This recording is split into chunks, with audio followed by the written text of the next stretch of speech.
My son looked me straight in the eye and said, "Mother, we don't need you anymore." In that moment, something broke inside me. I had given everything to these people, and now they sat at my table, in my house, eating the food I cooked, only to tell me I was no longer needed.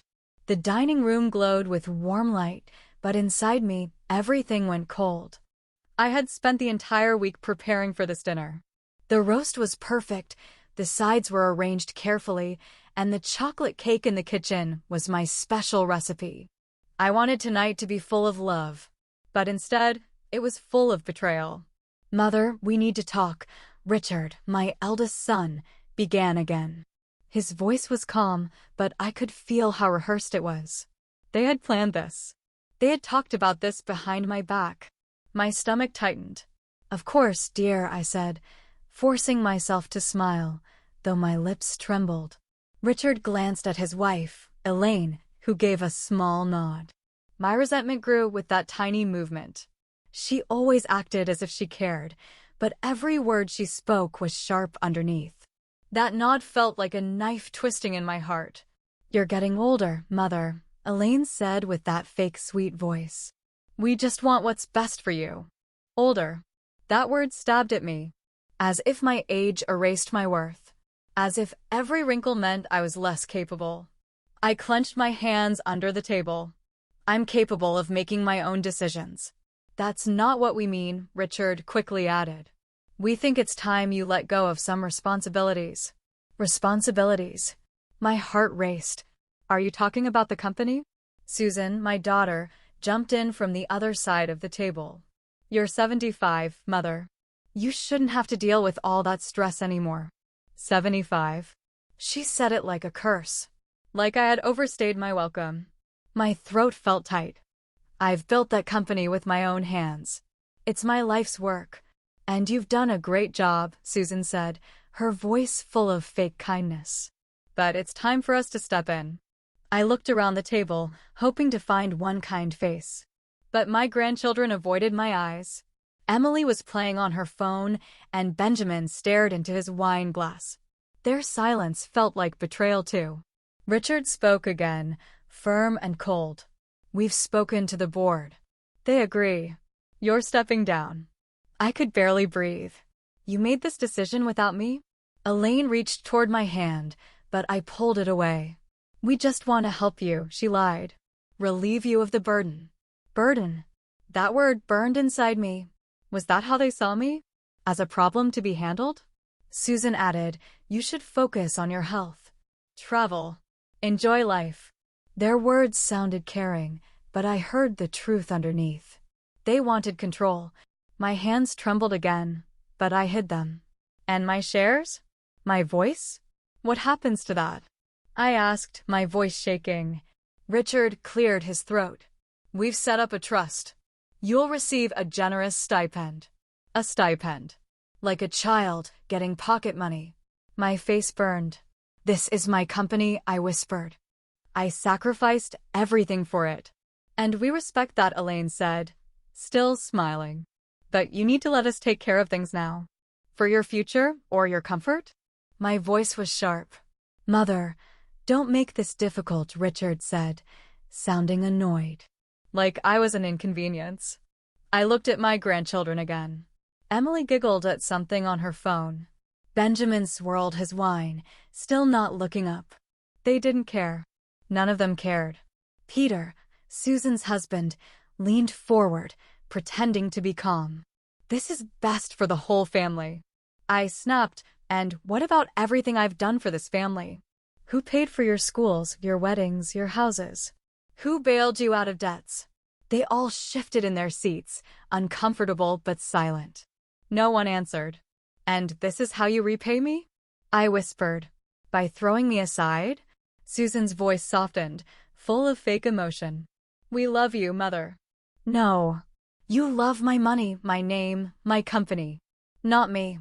Silence filled the room. The only sound was the ticking clock. My anger built with every tick. Each second was like a slap. Richard's voice turned hard again. "This is happening whether you like it or not." Elaine smiled that fake smile. "Let's not ruin the evening." Ruin? They had already ruined everything. You should have talked to me first, I said. You should have shown me some respect. We tried, Susan lied again. But you never listen. Because I believed in this family, I shouted. I believed in what we built together. No one looked at me. Not even a glance of shame. And the house? I asked, my voice small. It will be part of the trust too, Richard said. For maintenance. My house. My home. The place I built with my late husband. The walls that held every memory. And now they wanted that too. Elaine leaned forward again. We hoped you'd understand, Margaret. Understand being thrown away? Peter spoke softly. We're making sure everything is managed properly. Managed. Controlled. Taken from me. Like I was no longer a person, but an asset to be handled. I looked at their faces.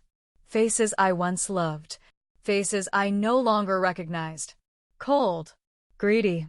You planned this together, I whispered. Richard shifted. We had to, Mother. It's what's responsible. They used that word like a shield. A word to hide behind. The clinking of forks resumed. They started talking about vacations and business deals. As if they hadn't just destroyed my world. As if I was invisible. I sat there, my food untouched. My heart pounded. My hands hurt from clenching them. Elaine commented on a new vacation spot. The beaches are beautiful this time of year, she said, smiling. Susan added, we should plan a family trip. Without the stress, we can finally enjoy ourselves. Without me, she meant. My stomach churned. Peter laughed. We can use the new dividend payouts for the trip. Dividend payouts from my company. My life's work funding their vacation while they discarded me. Emily giggled again. Can we rent a yacht? Benjamin finally spoke. Yeah, Grandpa always wanted to sail. Their casual talk about spending my hard-earned money made my blood boil. I had given my life to build this company, to support this family. And this was how they treated me. Then my phone buzzed. Daniel's name appeared. My financial advisor. My heart raced. Excuse me, I said and left the table. Daniel? I answered quietly in the hallway. Margaret, the IPO was a huge success. The company's value just hit $150 million. Your shares are now worth triple. My breath caught. Are you sure? Absolutely. You're one of the wealthiest shareholders in the country now. I closed my eyes. Thank you, Daniel. This changes everything. Yes, it did. I returned to the dining room. They were still talking, still laughing, completely unaware. I sat down, calm on the outside, but inside, a storm was building. They thought they had won. They thought they had taken everything, but it was too late. The moment of reckoning was coming, and they had no idea. I didn't sleep that night. After the dinner, I sat alone in my room, staring at the pale light of the moon outside the window. My heart ached, but not from sadness anymore. It was something else now, something sharper, something heavier. The sting of betrayal settled into my bones like a cold wind that refused to leave. I thought about every word they had spoken at the table, every smile that wasn't real, every nod exchanged behind my back. They had rehearsed this, planned it, coordinated their lines like actors in a play. And I had been the fool who cooked them dinner. You're getting older, Mother. That sentence rang the loudest in my mind. Elaine's voice had been soft, like she was comforting a child, but every syllable dripped with condescension. To them, my age was a weakness, an excuse to take what I had built. They saw my 75 years not as a legacy of hard work, but as a reason to erase me. Then Richard's voice followed, firm and cold. We think it's time you let go of some responsibilities. Responsibilities? What they meant was power. Control. They wanted what I had spent my entire life building. My company, my home, my future. The word responsibility was just their polite cover for greed. Susan's voice haunted me next. You're 75, Mother. You shouldn't have to deal with that stress anymore. As if she cared about my well-being. No, she only cared about what she could gain if I stepped aside. My children wanted my throne, not my health. I remembered looking at my grandchildren that night, searching for even one pair of eyes to meet mine, but they refused. Emily was busy with her phone, and Benjamin couldn't even lift his gaze from his wine. Their silence cut deeper than words. They didn't care about me. They cared about what I represented: wealth, security, and comfort. I had carried them for decades. When Richard struggled to pay for college, I paid his tuition. When Susan needed help with her mortgage, I covered the down payment. When Emily wanted to attend an expensive private school, I made it happen. Every time they stumbled, I caught them. Every time they failed, I protected them. And now? Now they had the nerve to say, "We don't need you anymore." Elaine's hand had hovered over mine as she spoke softly, pretending to care. "We just want to relieve you of the burden." Burden. That word was a dagger in my chest. After everything, I was a burden. The most painful part was hearing Richard say, "We've spoken to the board. They agree. You're stepping down." They had gone behind my back. My own son had stripped me of my role without so much as a conversation. And they had the audacity to call it responsible. Peter, always playing the mediator, had said, "This is best for the whole family." The whole family, as long as it didn't include me. And Susan, trying to soften the blow, had said, "We love you, Mother." No. They loved my money, my sacrifices, my work, not me. I clenched my fists at the memory of those words. The way they looked at me as if I was just an obstacle in their way, as if I had become useless. Then came the final insult. "It will be part of the trust, too," Richard said when I asked about my home. They wanted to take my house, the home where I had raised them, the home where I built my life with their father. Every memory we had shared under that roof meant nothing to them. I had sacrificed my youth, my time, my happiness to give them everything. And now they were taking everything from me. As I sat there alone, the pain inside me transformed into something stronger. A cold clarity washed over me. They saw me as weak. But they had made one mistake. They had underestimated me. The call from Daniel echoed in my mind. "Margaret, the IPO was a huge success. The company's value just hit $150 million. They had no idea." I breathed deeply and wiped my face. I would not cry. Not for them. They didn't deserve my tears. I thought back to my childhood, to the years when nothing came easy. I grew up with nothing and built everything from the ground up. When my husband passed away, I didn't crumble. I carried on for them. I worked day and night, sacrificing my own dreams so they could have theirs. And now they dared to erase me. The more I thought, the clearer my path became. Their actions were not new. This was just the final chapter of a story that had begun long ago. The signs had always been there.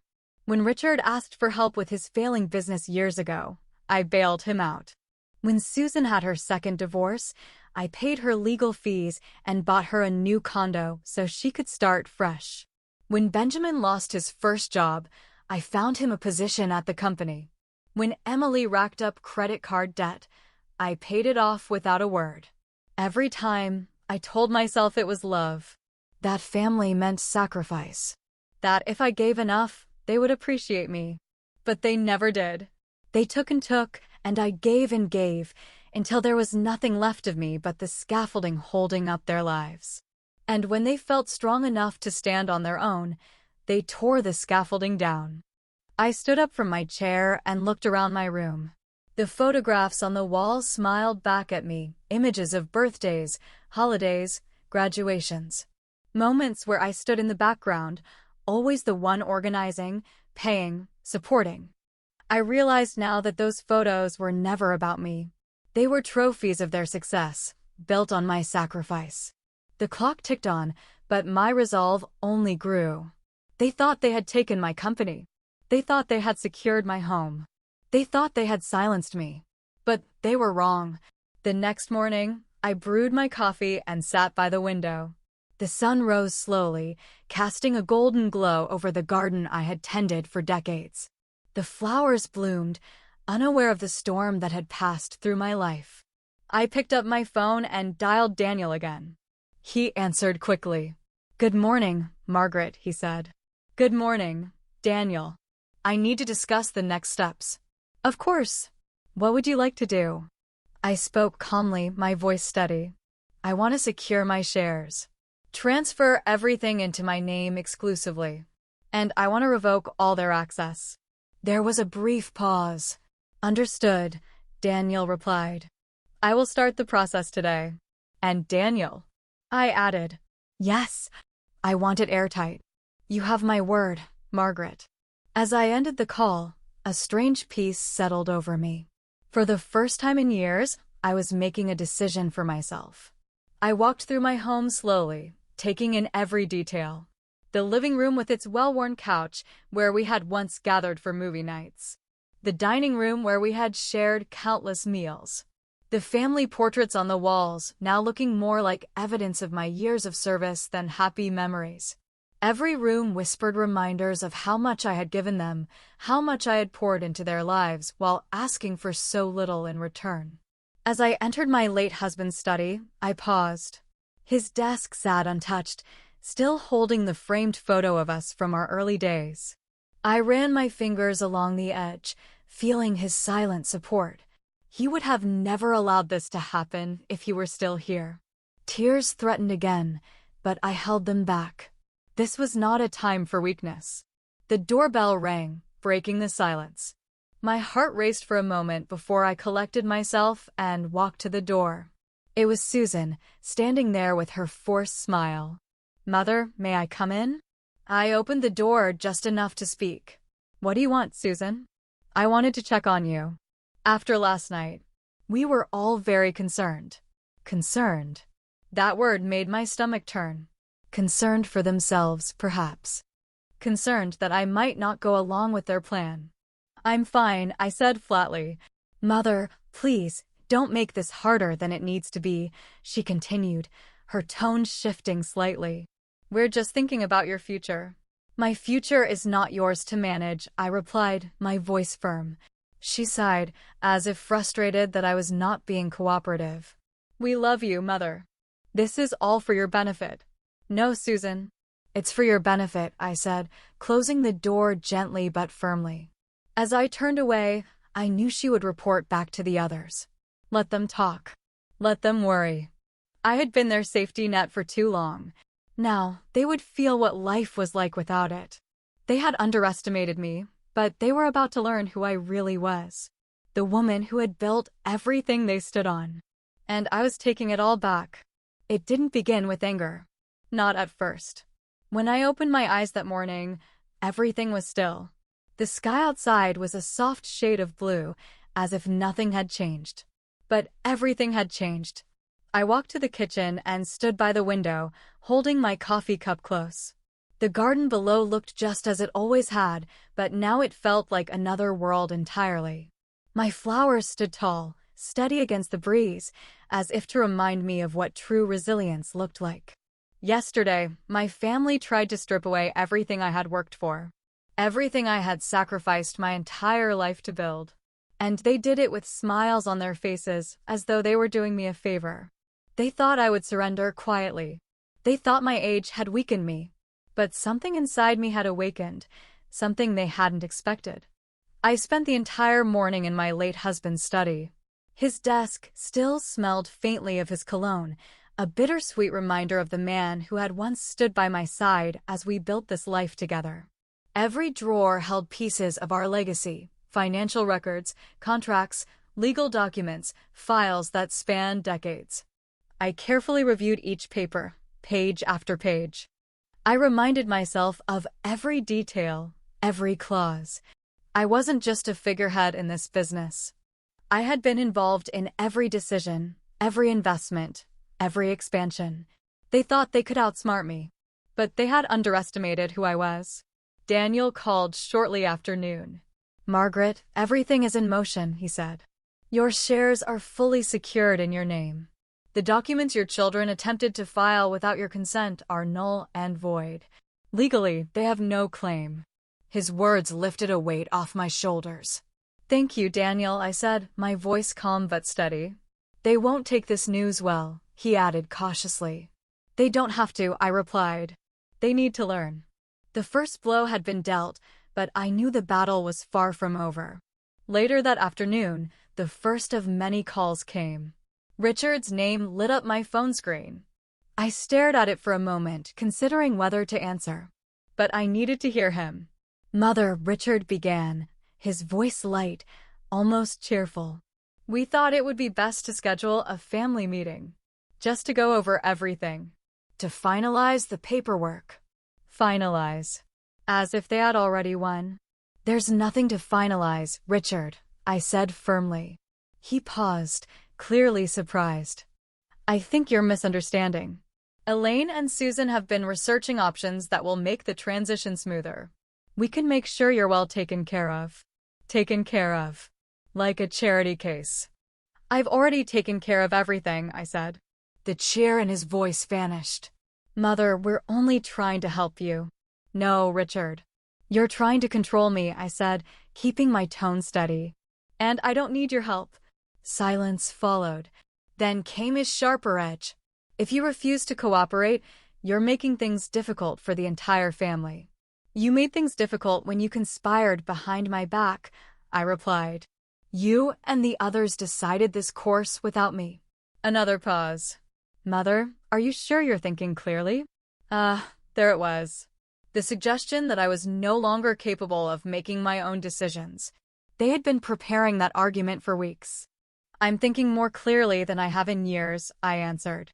"Goodbye, Richard." And I hung up. For a moment, I sat still, but then an unexpected memory surfaced, one I hadn't visited in a long time. I was barely 20 when my father stood at the front door and said the words that cut deeper than any blade. "You'll regret leaving, Margaret. You're not strong enough to survive on your own." I had proved him wrong then.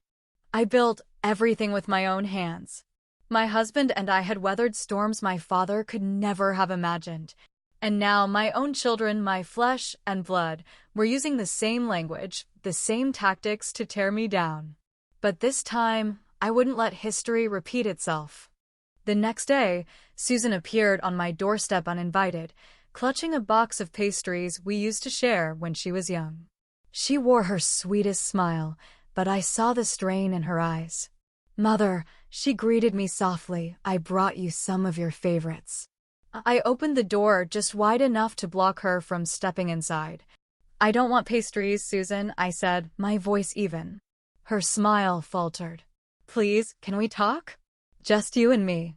I stepped outside, closing the door behind me. "Say what you need to say."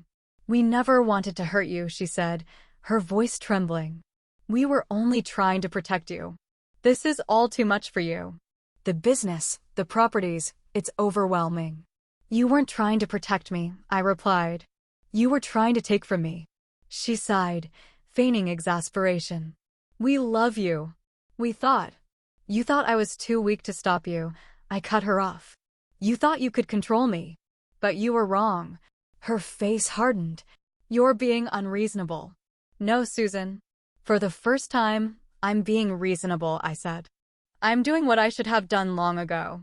She lingered for a moment longer, searching my face for any sign of doubt. She found none. Defeated, she turned and left the box of pastries on the porch. I didn't bother picking them up. The days that followed were relentless. The calls became more frequent, more desperate.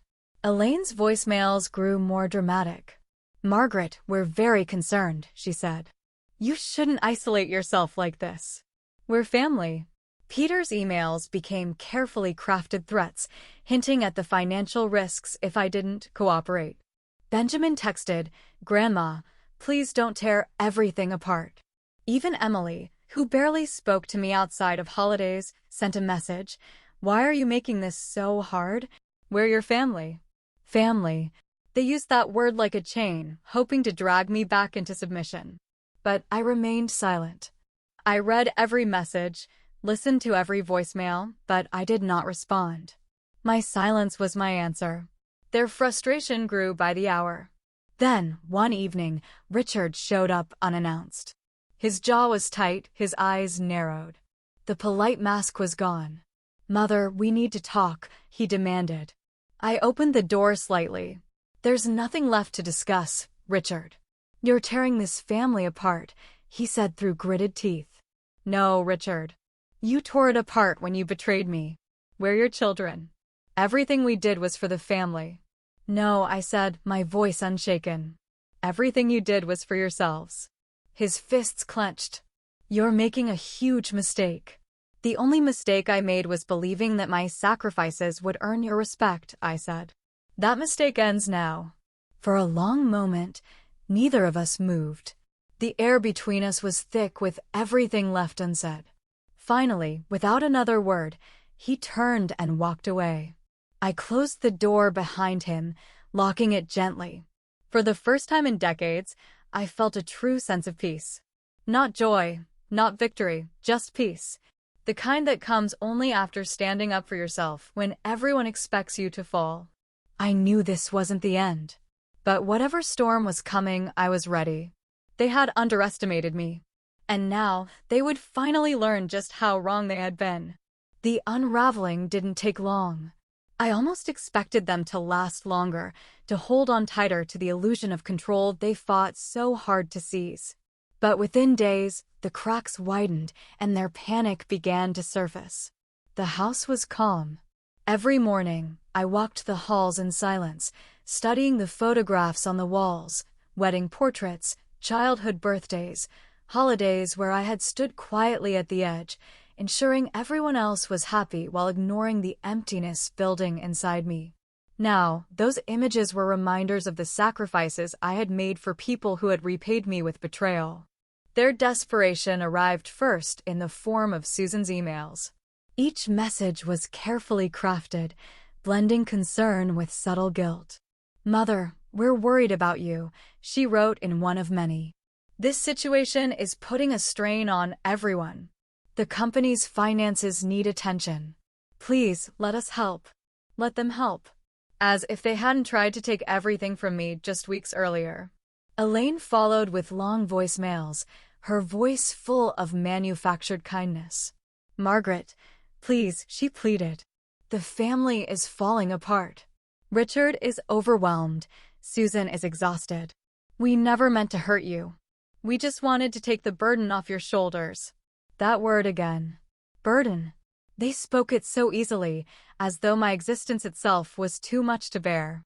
But the most revealing moment came when Richard returned to my doorstep. He no longer wore the confident mask of a man certain of his power.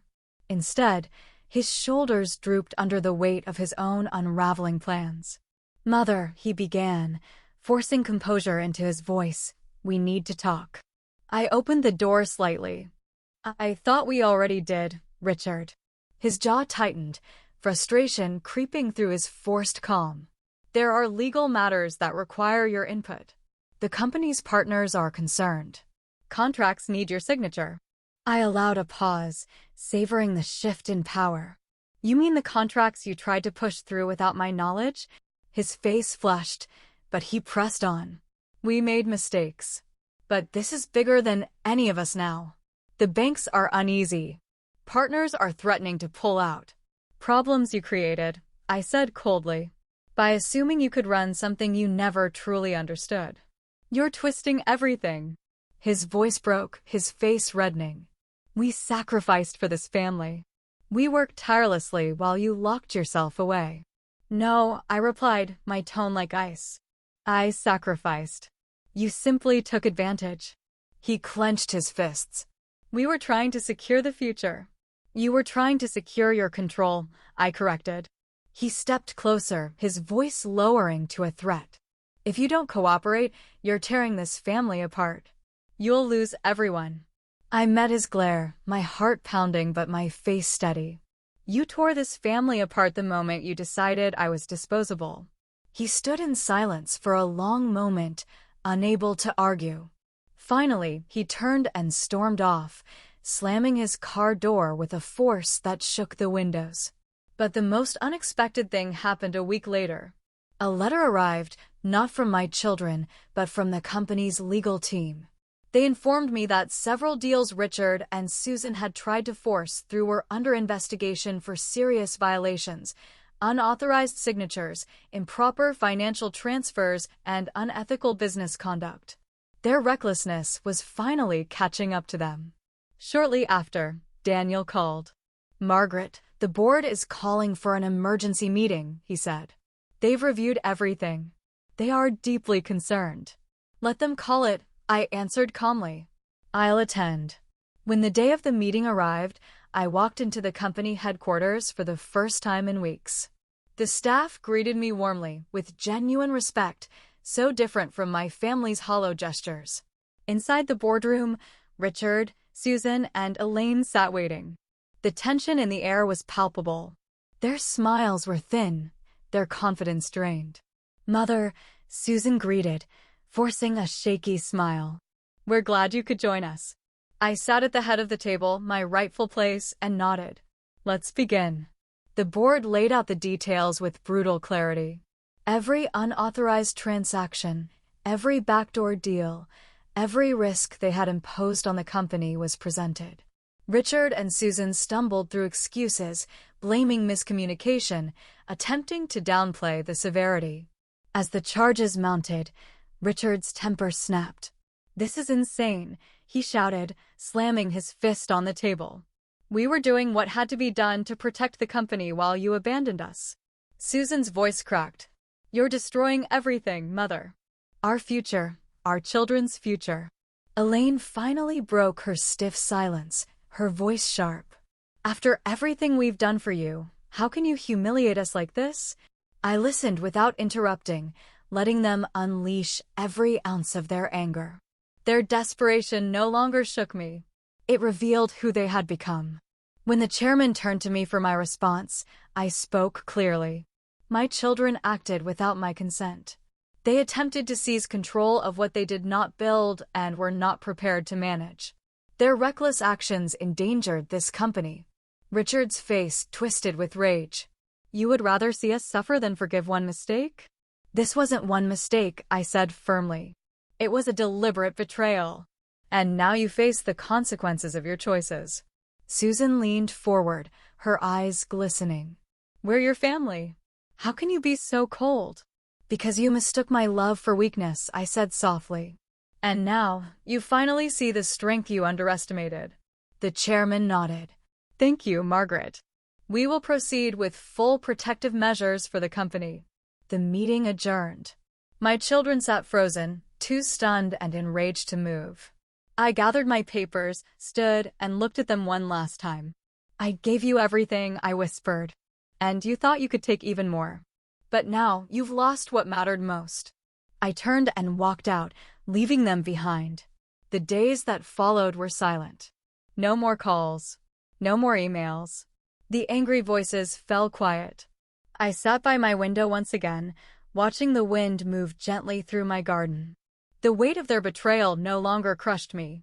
It had become my strength. They had underestimated me.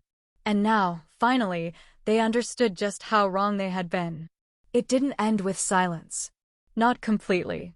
For a few days, there was peace, the kind of peace that felt unfamiliar after months of manipulation, betrayal, and anger. But even that quiet couldn't last. I had expected them to retreat forever, but people like Richard and Susan didn't know how to let go when their control slipped away. The first message came from Susan. "Mother," she wrote, "can we please meet? Not about the company, just us. As a family." There was no mention of the board meeting. No apology.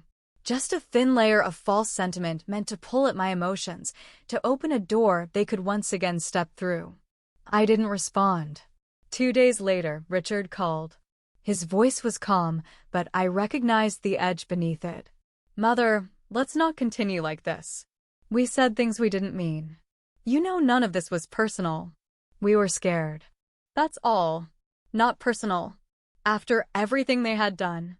After conspiring behind my back, after calling me a burden, after trying to steal everything I had built, they now wanted to pretend it was all a misunderstanding." I could feel the tightness in my chest as his words filled my ears. That old familiar guilt tried to creep back in, but I held my ground. I had lived in that place for too long. I wasn't going back.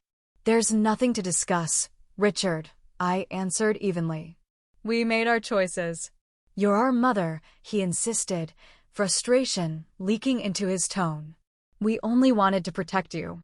By taking everything from me? By lying to me? My voice stayed calm, but my pulse raced. We thought it was best, he said, raising his voice now. We were trying to preserve what you built. We were scared you couldn't handle it anymore.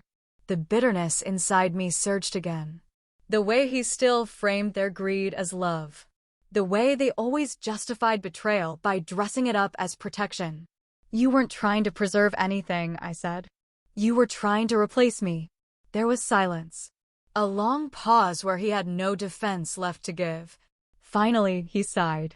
Mother, don't do this. You'll regret pushing us away. No, Richard, I whispered. What I regret is allowing you to believe I would never stand up for myself.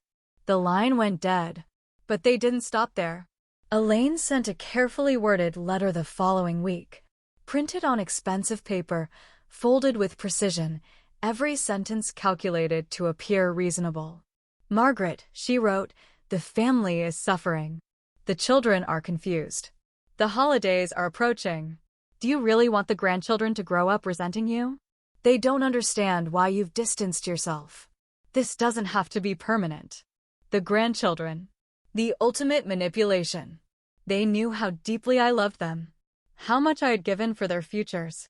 And now they dangled those innocent faces like bait, hoping it would weaken my resolve. I held that letter in my hands for several minutes, staring at the carefully chosen words, the delicate handwriting meant to disguise cruelty as concern. My resentment burned hotter with each passing second. Did they think I would forget so easily? Forget the boardroom, where they screamed and accused. Forget the months of betrayal, where they whispered in secret. Forget the years where I stood behind them, financing every dream, catching them every time they fell, only to be called a burden when I finally needed respect? The phone rang again the next day. This time, it was Benjamin, my grandson. Grandma, he said softly, can we please see you? We miss you. For a brief second, my resolve cracked. His voice was still so young, so innocent. But behind him, I could hear Susan whispering, feeding him words, using him as a messenger. Grandma, Mom says you're just sad. That you don't mean to stay away. The tightness returned to my chest, but this time I fought it back. Even now, they were willing to use the children to reopen wounds. They hadn't learned. They never would. I love you very much, Benjamin, I said gently. But sometimes, love means saying no.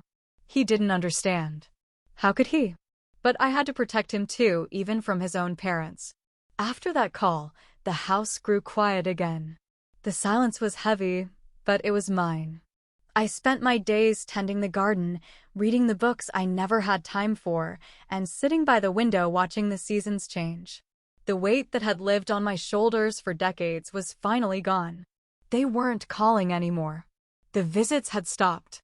Their desperation had faded into something colder, resentment, perhaps. But not mine. Mine had transformed into freedom. One afternoon, as I sat on the porch, Daniel visited. He handed me a small envelope, smiling. It's final, he said. Every asset, every share, every property, fully secured. They can't touch any of it. I opened the envelope and glanced over the final documents, then closed it gently. Thank you, Daniel. He hesitated, then added, they're probably going to try again someday. People like that rarely stop. I nodded. And I'll be ready. As Daniel left, I sat back and looked at the sky, feeling a strange sense of peace. It wasn't the kind of peace that comes from victory. It was quieter than that. It was the peace of finally understanding that I didn't need their approval. I never did. The love I gave was real. But it was never enough for them because they never wanted love, they wanted control. And now, they had neither. I thought back to the young woman I once was, standing in a tiny apartment with my husband, building a life from nothing. I remembered my father's words so long ago, "You'll regret leaving. You're not strong enough to survive on your own." How wrong he was. And how wrong my children had been too. As the sun set over my quiet garden, I whispered aloud to no one, "I won't be afraid to tell the truth anymore, even if it hurts." And if anyone listening has ever felt like they didn't belong, you're not alone.